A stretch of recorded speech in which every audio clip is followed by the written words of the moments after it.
땅에 부었던 것은 뭐였죠? 휘발유였나요? 물이었어요. 물이었는데 도대체 물 항아리, 물동이에 몇 통을 부었을까요? 요거 맞히는 친구는 제일 먼저 맞히는 친구는 100달란트 교육부에서 카운트해 두셨다가 연말에 달란트 시장해 주시면 감사하겠습니다. 몇 통, 몇 번? 물동이가 4통이 있었는데 4통을 몇 번 부으라 했었죠? 네, 그러면 몇 통일까요?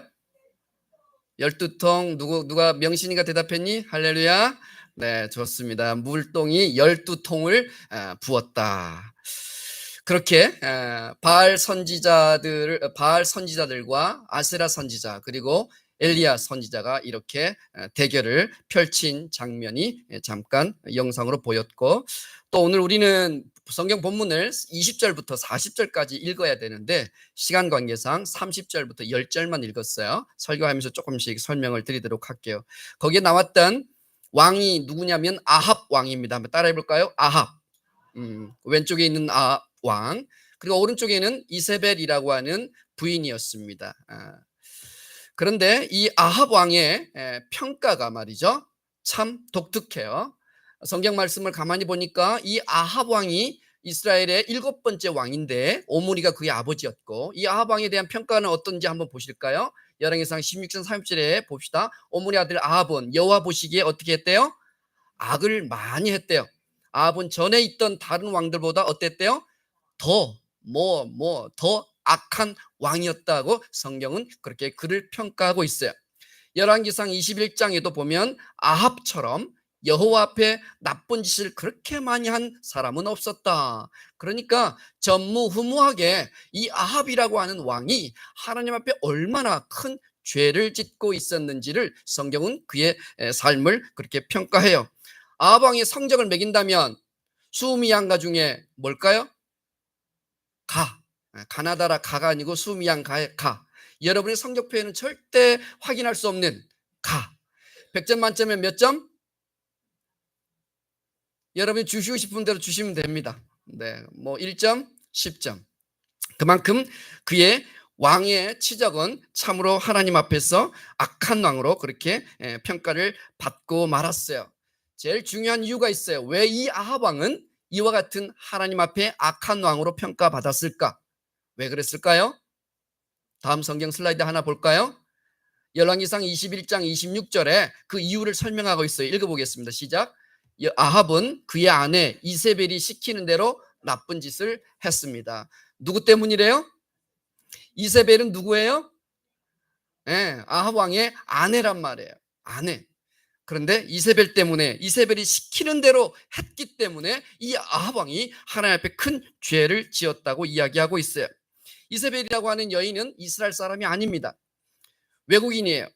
요즘으로 말하자면 레바논 지역에 있었던 바로 시돈 땅 엣바알이라고 하는 왕의 딸이었습니다. 누구의 딸? 엣바알. 바알은 바알인데 엣바알이라고 하는 왕이 있었고 그 왕의 딸이에요. 엣바알이 누구냐? 바로 바알을 숭배하고 있었던 제사장 출신이에요. 바알이라고 하는 우상을 숭배했던 제사장 출신, 바로 그 아버지 밑에서 자랐던 이세벨이라고 하는 딸이 아합 왕에게 시집을 온 거예요. 그러니까 아합 왕은 어찌 보면 오늘날로 말하면 국제 결혼을 한 것이죠. 맞죠? 우리 친구들 국제 결혼을 하고 싶어요? 웬만하면 국내 결혼을 하세요. 국제 결혼을 했는데 그만 이 이세벨을 만난 거예요. 이세벨은 그런데 너무나도 불행스럽게 바알을 숭배하고 있었던 아버지 밑에서 어릴 때부터 평생 그 바알을 섬기는 모습을 보고 자랐던 공주였어요.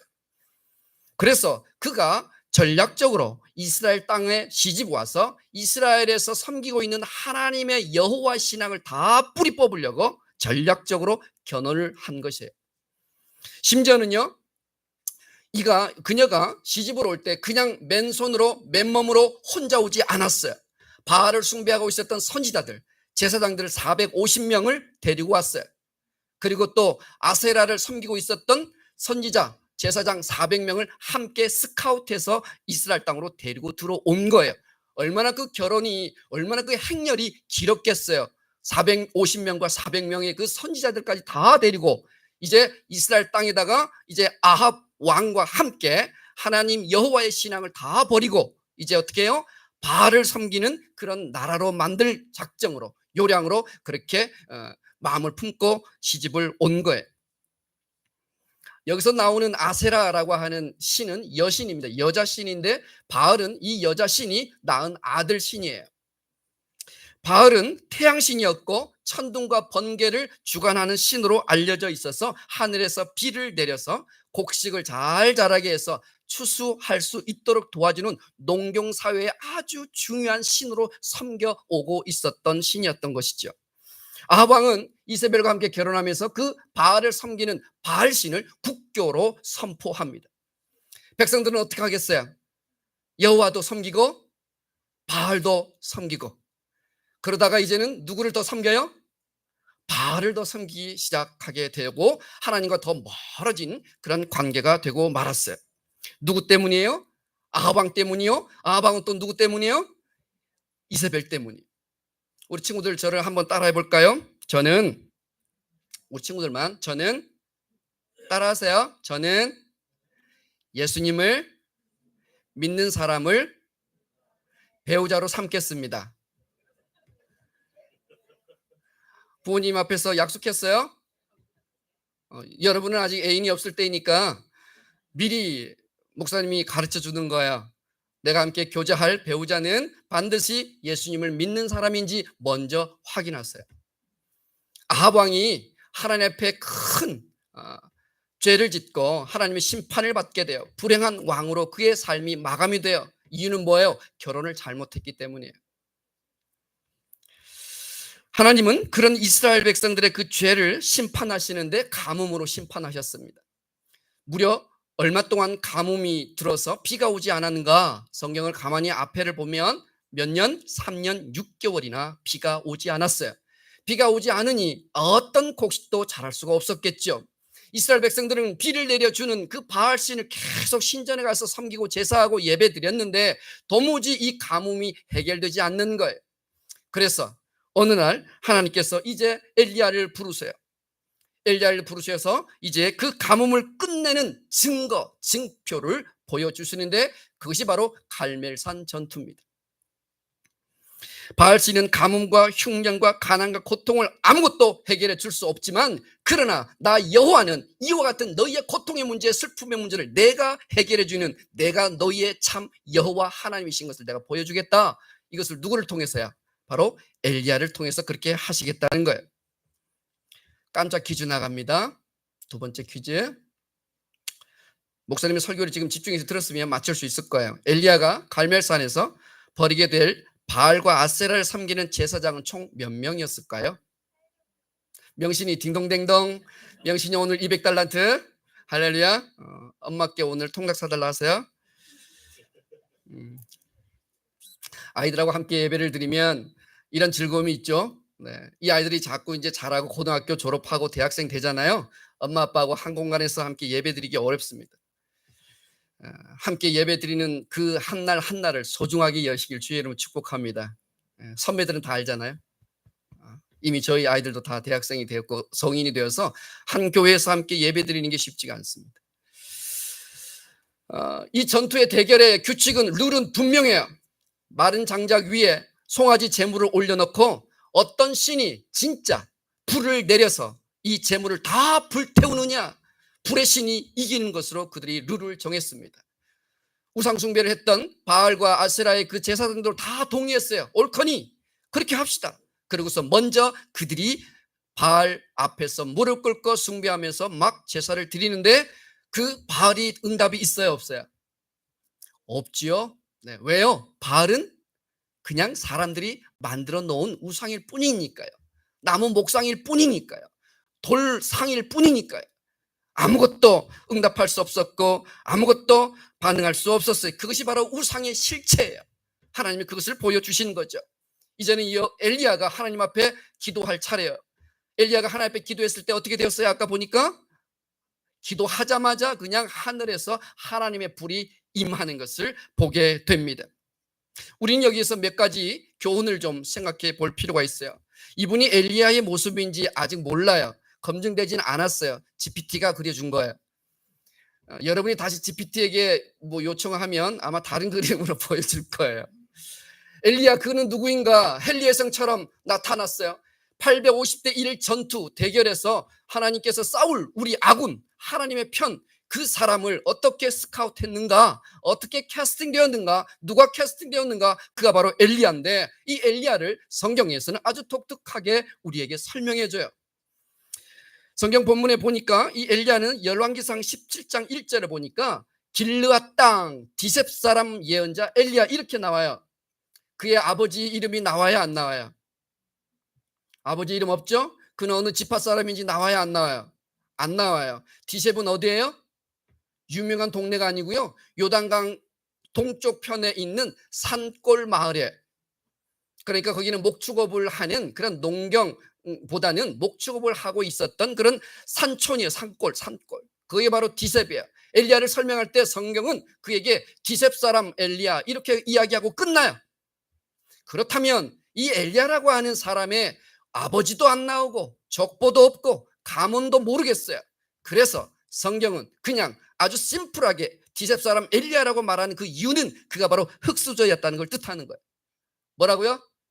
흙수저. 가문도 볼 곳 없고 그 집안에 유명한 사람도 없고 그리고 그가 살고 있었던 동네 디셉은 무명한 산골 동네, 제가 태어난 곳.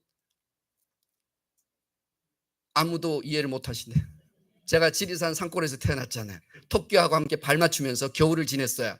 우리 친구들 잘 모르겠지만 바로 엘리야는 바로 그런 출신이에요. 그런데 하나님께서 그를 캐스팅한 거예요. 850대 1. 이 우상 숭배의 그 삶을 끊어내고 종결시키고 스탑시킬 수 있는 바로 그 캐스팅 보드가 누구였어요? 바로 디셉 사람 엘리야였다는 거예요. 친구들 여러분, 어느 출신, 어느 대학, 어떤 가문, 우리 부모님의 직업, 그 다음에 어떤 스펙, 그런 거 하나도 하나님 앞엔 중요하지 않음을 아시길 바랍니다. 하나님께서는 당신이 하시고자 하시는 그 계획 앞에 어떤 조건, 어떤 환경도 그분에게는 문제되지 않아요. 단 하나, 하나님을 경외하고 믿느냐라고 하는 그 확고부동한 믿음이 있느냐, 이것을 하나님은 보시는 거예요. 이 믿음을 갖고 있었고 기도했던 바로 엘리야를 하나님께서 그 시대에 우상의 시대를 종결짓는 그런 캐스팅한 인물로 하나님께서 선택하셨다는 거예요. 흙수저 출신 괜찮아요. 우리 부모님이 유명한 직업을 갖고 있지 않아도 괜찮아요. 돈이 많지 않아도 괜찮아요. 하나님을 온전히 우리가 경외하고 섬기는 예배 생활 우리가 할 수 있는 가문이고 내가 그 믿음이면 그것으로 하나님께 족하다는 것이에요. 다윗은 물맷돌로 골리앗을 무찔렀잖아요. 모세는 지팡이 하나로 홍해를 건넜잖아요. 기도는 300용사로 무찔렀어요.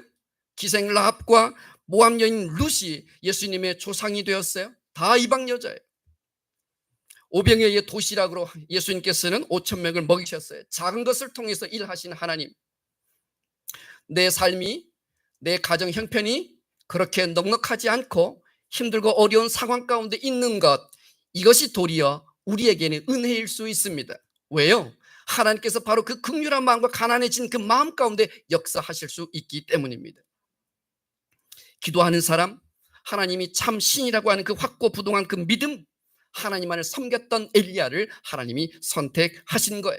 그러므로 우리 친구들, 여러분도 이 시대에 하나님께서 선택하시고 하나님의 일로 그렇게 캐스팅하는 인물들이 될 수 있기를 주의 이름으로 축복합니다. 문화예술계에, 과학계에, 경제계에, 사회, 교육계에, 법조계에 그렇게 하나님께서 여러분을 사용하셔서 역사의 주인공으로 삼아가는 인생들이 되길 예수님의 이름으로 축복합니다. 하나 더 우리가 생각해 볼 게 있어요. 다음 슬라이드 볼까요? 이게 어떤 사진 같으세요? 우리 친구들. 맞아요. 세 사람이 어깨 동무 사이좋게 하고 있네요. 우리 어른들은 이게 지금 무슨 사진인지 아시죠? 뭐라고요? 또요, 우리 친구들은요? 무슨 관계인 것 같아, 이 친구들은? 그러네. 그럼 삼각관계 맞나? 그래서 우리는 이런 관계를 일컬어 양다리라고 이렇게 이야기하죠. 무슨 다리? 개다리가 아니고 양다리. 두 사람을 한 사람이 한꺼번에 사랑하는 거죠. 내가 당신을 사랑합니다. 결혼하는 사람이 결혼할 두 연인이 내가 당신을 이 세상에서 제일 사랑합니다 라고 선택하고 결혼하거든요. 그런데 그 사람이 또 돌아서서 다른 여자에게 나는 당신도 여전히 제일 사랑합니다 라고 말할 수 있어요, 없어요? 그건 불가능한 거예요. 사랑하는 사랑 관계는 그러해야 합니다. 한 사람만 그렇게 끝까지 사랑해야 해요. 그런데 이스라엘 백성들은 여호와 하나님을 사랑한다고 말하면서 동시에 누구를 사랑했어요? 바알을 사랑했다는 거예요. 그래서 그들의 신앙을 목사님은 이렇게 명명해요. 양다리 신앙. 양다리를 걸친 신앙. 그래서 엘리야가 우리가 읽진 않았지만 21절이 이렇게 이야기해요. 너희가 어느 때까지 둘 사이에서 머뭇하려느냐. 이 둘은 누굴까요? 하나님과 바알을 이야기하는 거예요. 너희가 언제까지 하나님도 섬기고 바알도 섬기면서 이것도 좋고 저것도 좋다 하겠느냐. 너희가 오늘날 하나를 선택하라는 거예요. 지금 혹시 우리도 이스라엘 백성들처럼 세상도 섬기고 하나님도 섬기고 살지는 않습니까? 우리 친구들 역시 마찬가지 동일한 질문이에요. 엘리야는 오늘 우리에게 이렇게 묻는 거예요. 하나님입니까? 세상입니까? 말씀입니까? 재물, 돈입니까? 신앙입니까? 출세입니까?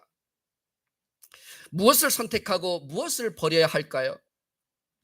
사랑하는 우리 어른 성도들께 여쭤봅니다. 자녀들을 위해서 자녀들을 사랑한다는 이유로 영적인 일에 너무나 많은 부분을 양보하고 있지는 않습니까? 고연봉을 주는 곳이라면 주일 성수하지 않아도 또 열심히 일하면 주일날 열심히 일하면 고속 승진해 주는 그런 직장이 있다고 해서 우리 자녀들이 제안할 때 그래 옳거니 좋은 곳이네 하고 보내시겠습니까? 좋은 대학, 좋은 직장을 들어가는 것은 필수이고 우선이고 그리고 신앙생활은 선택이고 나중이라고 여러분이 그렇게 아이들을 가르치겠습니까? 사윗감, 며느리감 기준이 믿음이 아니라 좋은 직장, 많은 자산, 그리고 외모는 덤이라고 생각하시지는 않습니까? 우리가 경계해야 할 우상들입니다. 말씀입니까? 자식입니까? 이렇게 물으면 우리 모든 어른들은 당연히 말씀이지요 라고 대답하시거든요.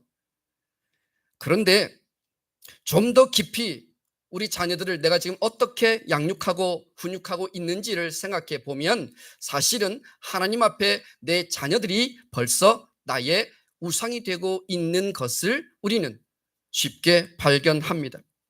그러나 잠언서 9장 10절 말씀 함께 볼까요? 함께 읽어보겠습니다. 시작. 여호와를 경외하는 것이 지혜의 근본이요 거룩한 자를 아는 것이 명철이니라. 지혜와 명철의 근원은 하나님을 경외하고 하나님을 아는 것에서 시작된다고 말하고 있습니다. 여호와 하나님을 경외하고 여호와를 아는 것이 지혜와 명철의 근본이요. 지혜와 명철은 학원이나 학교에서 가르쳐주는 것이 아닙니다. 하나님을 섬기고 하나님을 예배하는 자에게 하나님께서 주시는 것이 바로 지혜요 명철입니다.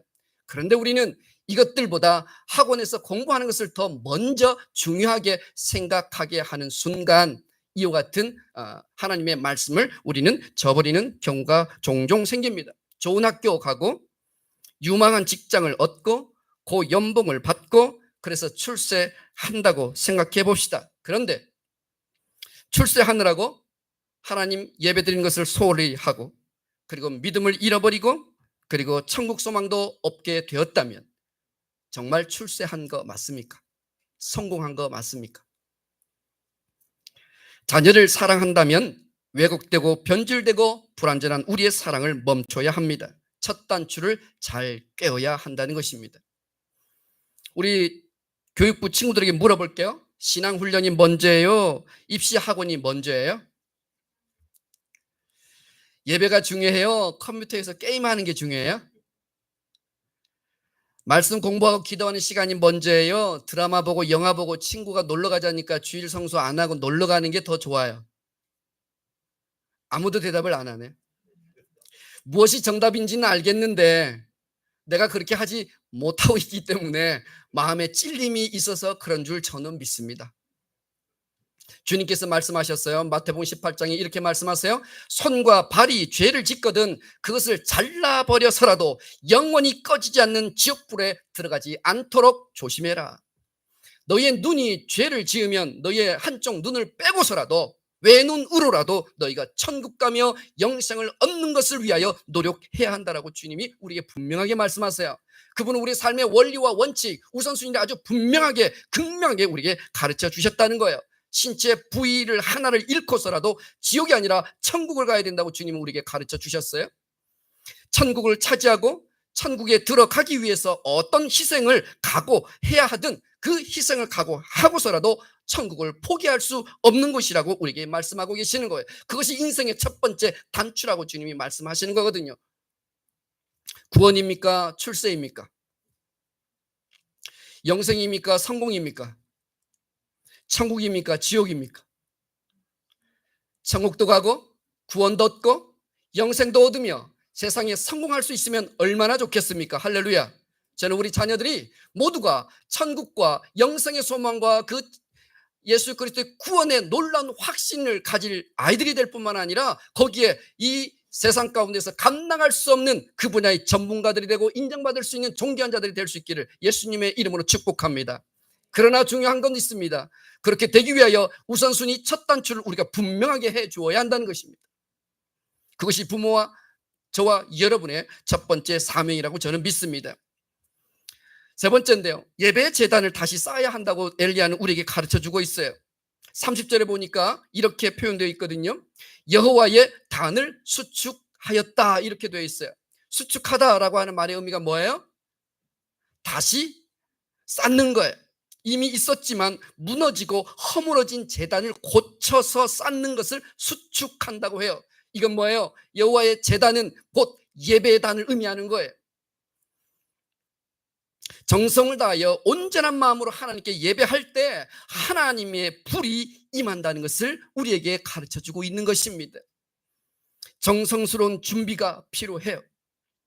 주말에도 늦게까지 영화 보고 드라마, 유튜브를 정주행하다가 늦잠 자고 아침에 주일날 허겁지겁 달려와서 예배 시간 5분 늦고 10분 늦는 것, 이거는 정성스럽게 준비한 예배가 아니지요. 하나님의 불을 경험하는 세대들은 하나님 앞에 예배드리는 것을 소중하고 생명을 거는 그런 작정이 우리 가운데 있어야 해요.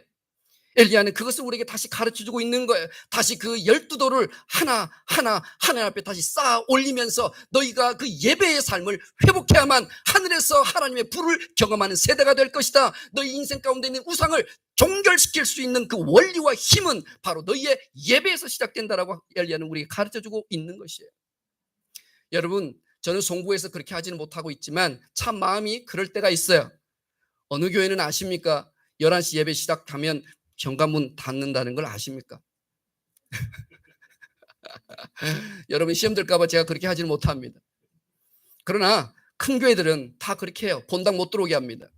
우리가 친구들하고 약속을 해도 약속 지키려고 그 시간 지키려고 타임 봐가면서 막 허겁지겁 달려가는데 드리러 예배를 받으시는 여호와 하나님 앞에 우리가 나아갈 때에 어떻게 예배에 우리가 지각할 수 있습니까? 하나님이 기다리고 계시는데 그건 실례이죠. 이사장님께서 먼저 기다리고 계시는데 기관장님께서 나중에 오시면 되겠습니까? 그것도 우리 인간 관계 안에서도 허용되기 어려울 일일 터인데 하물며 여호와 하나님 거룩하신 그분 앞에 예배를 드리는 모습이 우리 안에 정성스러움이 없다면, 미리미리 준비하는 우리의 마음가짐이 없다면, 흠없이 드리려고 하는 우리의 노력이 없다면 그것이 어찌 하나님께서 기뻐 받으시는 예배가 될 수 있겠냐고요. 토요일날 일찍 주무세요. 되도록이면. 할렐루야. 옆에 가족들이 막 유튜브 보고 계시면 일찍 끄라고, 끄면 내일 용돈 줄 거니까 뭐 이렇게라도 다르고 얼러서, 저는 토요일에 좀 늦게 잡니다. 그러나 다른 일 때문이 아니라 예배 준비 때문에 저는 늦게 자지만 여러분은 늦은 시간까지 계시지 말고 이튿날 주일을 위하여 오늘 너무나도 신나게 모든 에너지를 다 쏟아버리고 주일날 그냥 퍽 퍼져가지고 오셔가지고 주무시는 일이 없도록, 주의 말씀은 너무나 달콤하여 저에게 잠을 주시나이다 하고 그렇게 오셔서 예배 드리면서 주무시면 아니 되옵니다. 주의 이름으로 축복합니다. 그렇지 않기를. 할렐루야. 예배 제단을 다시 회복해야 합니다. 지각하지 않도록 예배 시간의 돌을 다시 쌓아 올리는 거예요. 정성껏 준비한 봉헌의 돌을 다시 쌓아 올리는 거예요. 흠이 없도록 우리의 회개의 기도의 돌을 다시 쌓아 올리는 거예요. 경외하는 겸손의 그 마음의 돌을 다시 우리 하나님 앞에 다시 쌓는 거예요. 감사의 돌, 기쁨의 돌, 찬양의 돌, 기도의 돌을 다시 하나님께 올려드리는 거예요.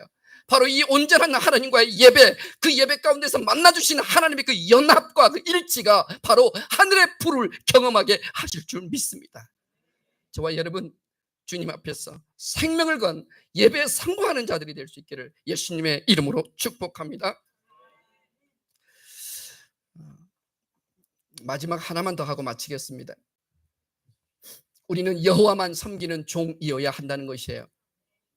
36절에 보니까 제가 주님의 종이라는 것과 주께서 저에게 명령하여 이 모든 것을 하게 하셨음을 이 백성들에게 보게 해 주옵소서라고 엘리야가 하나님 앞에 기도하거든요. 나는 누구의 종이라고요? 하나님의 종이라고요. 에베드라고 되어 있어요. 이 에베드라고 하는 말은 섬기다라는 뜻이 강조되어 있는 단어거든요. 나는 하나님만 섬기는 종이에요. 세상을 섬기지 않고, 우상들을 섬기지 않고, 나를 유혹하는 돈과 재물과 권력을 내가 섬기지 않고, 나는 하나님만 섬기는 종이에요. 엘리야의 이 기도를 하나님께서 어떻게 기뻐하시지 않을 수 있겠냐고요. 그래, 많은 사람들은 돈을 섬기고 권력을 섬기지만 너는 나 여호와를 섬기는 너의 그 믿음 위에 내가 여호와의 불을 내려주리라. 네 인생의 불을 내려주리라. 내가 네 인생의 불꽃같이 사용하리라. 히브리서 1장 7절 말씀이에요. 하나님께서 우리에게 하나님을 섬길 때 여호와께서 우리를 이 땅 가운데 세상의 불꽃으로 삼으셔서 그 누구도 범접할 수 없는 하나님의 영적인 사람으로 우리를 세워주신다는 거예요. 우리 친구들, 예배 정성스럽게 드리길 예수님의 이름을 축복해요. 하나님을 믿는 강력한 믿음, 확고한 믿음을 소유할 수 있게 되기를 예수님의 이름을 축복합니다. 하나님만을 섬기는 충성스러운 자들이 다 되어서 이 시대 세상이 감당할 수 없는 하나님의 불꽃 같은 사람들로 살아갈 수 있기를 예수님의 이름을 축복합니다. 오늘 참여하지 못한 여러분의 모든 가족들과 그 자녀들에게도 동일한 은혜가 함께 임하시